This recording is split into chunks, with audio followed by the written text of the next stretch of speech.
عقربه میچرخه میگذره زمان، بیا ببین چه خبره. یکم این وره حیات تو مردم امروزی نیست رده حیا دیگه، به فکر ساختن این کله نباش. اینا هلو پی صف قیمم، برنامه دارم بدم با هم دست بیعت، بس میکنن سر قیمت توی پارک و خیابونن و رد زیدن. وقتی رو کاغذ خالی میشه مغزت، میبینی کینه تو دلت مونده پر حرفه. هنو نکردی این حقیقت تو عزمش که نی افکار ذهن مردم به دست.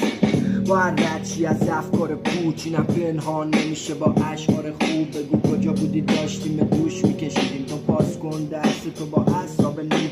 لابلای تاریکی رنگی پیدا، همه میخوان داشته باشن کمی دستی بکار. باز کن چشت تو دور تنق به جانب، همه عقده‌هاشونو میکنن تصویه حساب.